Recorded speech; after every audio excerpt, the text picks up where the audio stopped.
मनोहर का घर पुराने कब्रिस्तान के पीछे था और उसके घर के छत से वह कब्रिस्तान अच्छे से दिखता था। वह रोज़ उस कब्रिस्तान को पार करके ही अपने काम पर जाता था। मनोहर के 2 बच्चे थे और दोनों बच्चे बड़े ही शैतान थे। बड़े बेटे का नाम रॉकी और छोटे बेटे का नाम विक्की था। एक बार गर्मी की छुट्टियों में रॉकी और विक्की की बहन सोनिया भी आई हुई थी। तीनों मिलकर रात के लगभग 12 बजे एक रूम में ट्रुथ और डेयर खेल रहे थे। रॉकी सोनिया से पूछता है कि तुम ट्रुथ लोगी या डेयर। सोनिया बोली डेयर और पूछी कि तुम लोग कुछ खतरनाक करने के लिए तो नहीं कहोगे ना। रॉकी ने कहा ये हुई ना बात, तो जाओ अब छत पर से घूम करके आओ और छत पर रखे गमले में से फूल तोड़कर लाना होगा, तभी हमें पता चलेगा कि तुम छत पर से आई हो। सोनिया छत पर से तो कब्रिस्तान दिखता है, नहीं मैं नहीं जाऊंगी। रॉकी और विक्की दोनों सोनिया को छत पर जाने के लिए ज़बरदस्ती बोलते हैं। सोनिया छत पर जाती है और जैसे ही गमले में लगे फूल की तरफ बढ़ती है तभी उसकी नज़र कब्रिस्तान की ओर पड़ती है। कब्रिस्तान में एक बड़ा सूखा पेड़ होता है। वह देखती है कि उस पेड़ पर एक सर कटी हुई उल्टी लाश लटक रही होती है। सोनिया उसे देखती है और ज़ोर से चिल्लाती हुई बेहोश हो जाती है।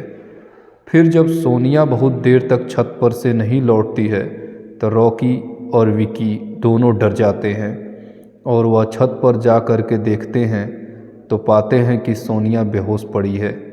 वो तुरंत मनोहर को बुलाते हैं और सारी बात बताते हैं। मनोहर कहता है तुम तीनों को ऐसा खेल खेलने की ज़रूरत क्या थी, और रॉकी तुम तो जानते हो उस कब्रिस्तान के बारे में कैसी कैसी खबरें आती हैं, फिर भी तुम सोनिया को रात में छत पर जाने के लिए क्यों भेजा। रॉकी ने कहा सॉरी डैड, मुझसे गलती हो गई, हम आगे से ऐसा नहीं करेंगे। मनोहर और फिर कभी दोबारा ऐसा काम किया तो तुम दोनों को उसी कब्रिस्तान में छोड़ आऊँगा। अच्छा सोनिया बेटी, ये बताओ तुमने वहाँ ऐसा क्या देख लिया था कि तुम वहीं बेहोश हो गई। सोनिया सहमी हुई हालत में मनोहर को सारी बात बताती है कि उसने क्या देखा। मनोहर ने उस कब्रिस्तान के बारे में ऐसी खबरें पहले भी सुनी हुई थीं, इसलिए वह सोनिया को डांटता नहीं है और बच्चों को संभल कर रहने की सलाह देता है। एक दिन की बात है, मनोहर को काम से छुट्टी मिलने में देर हो जाती है और उस दिन उसे ऑटो भी नहीं मिलता है। वह पैदल ही घर की ओर चल पड़ता है। इधर विक्की और रॉकी दोनों आपस में बात कर रहे थे। रॉकी बोला विक्की, तुम्हें क्या लगता है सोनिया ने जो कहा वो सच है? मुझे तो लगता है कि वो सिर्फ बातें बना रही है, वो उसका भ्रम होगा। विक्की ने कहा अरे नहीं भाई, तुमने उसकी हालत नहीं देखी, एक दिन भी और यहाँ रुकने को तैयार नहीं हुई। मुझे लगता है कि उसने सच में कुछ देखा होगा। रॉकी बोला चलो हम कब्रिस्तान में जाकर खुद ही देख लेते हैं। विक्की अरे भाई, तुम पागल तो नहीं हो गए हो? मुझे अपनी जान बहुत प्यारी है, मैं कहीं नहीं जाऊंगा और तुम भी मत जाओ। विक्की के मना करने के बावजूद रॉकी नहीं मानता है और वह अकेले ही कब्रिस्तान की ओर चल देता है। कब्रिस्तान का दरवाज़ा खोलता है और अंदर चला जाता है। वह उस पेड़ की ओर भी देखता है जिस पर सोनिया को सर कटी हुई उल्टी लाश दिखी थी। रॉकी खड़े होकर उस पेड़ की ओर देखता है, तभी एक अदृश्य हाथ उसके पैरों को पकड़ लेता है। रॉकी डर जाता है और ज़ोरों से चिल्लाने लगता है बचाओ बचाओ, छोड़ दो, मुझसे गलती हो गई, मैं फिर कभी यहाँ दोबारा नहीं आऊँगा। दूसरे कोने पर एक कब्र होती है जो कि खुली हुई होती है, उसके ऊपर खून लगा हुआ होता है। वह अदृश्य हाथ रॉकी को खींचकर लाते हैं और उस कब्र में ढकेलने की कोशिश करने लगते हैं। रॉकी चिल्लाता है, छोड़ दो, मुझसे गलती हो गई, मैं फिर यहाँ कभी नहीं आऊँगा, मुझे मत मारो, मुझे जाने दो। मनोहर काम से पैदल घर पहुँचने वाला ही होता है। जैसे ही वह कब्रिस्तान से गुजरता है उसे रॉकी की आवाज़ सुनाई देती है।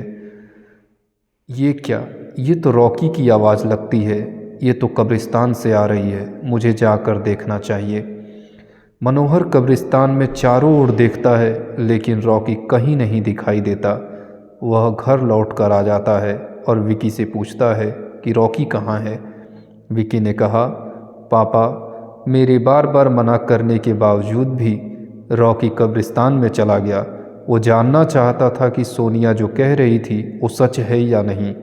मनोहर, हमारे पास समय बिल्कुल भी नहीं है, जाओ घर के मंदिर में शंख में जो जल रखा है वो जल्दी से लेकर आओ, हमें रॉकी को खोजने कब्रिस्तान जाना पड़ेगा। विकी वो जल्दी से जल लेकर आता है। मनोहर और विकी कब्रिस्तान में जाते हैं। मनोहर जल छिड़कता है, फिर उसे किसी के घसीटने का निशान दिखाई देता है। वह समझ जाता है और फिर उस निशान का पीछा करते हुए उस कब्र तक पहुंच जाता है। मनोहर कब्र के आसपास वो जल छिड़कता है। कब्र से अजीब अजीब सी आवाज़ें आती हैं। विकी बहुत डर जाता है। मनोहर ने कहा, मुझे लगता है कि श्रापित प्रेतात्माओं ने रॉकी को इस कब्र के अंदर कैद कर लिया है, हमें जल्द ही इसे निकालना होगा। तुम ये पवित्र जल आसपास छिड़कते रहो, इससे वो प्रेत आत्माएं कोई नुकसान नहीं पहुंचाएंगी। मैं कब्र को खोलने की कोशिश करता हूं। मनोहर उस कब्र को खोलने की बहुत कोशिश करता है। अंत में वह कब्र खुल जाती है। उसके अंदर रॉकी लथपथ बेहोश पड़ा होता है। मनोहर रॉकी को लेकर हॉस्पिटल जाता है। उसकी हालत बहुत गंभीर हो चुकी होती है। उस दिन के बाद मनोहर उस घर को छोड़कर शहर से दूर एक दूसरे घर में अपने पूरे परिवार के साथ रहने चला जाता है।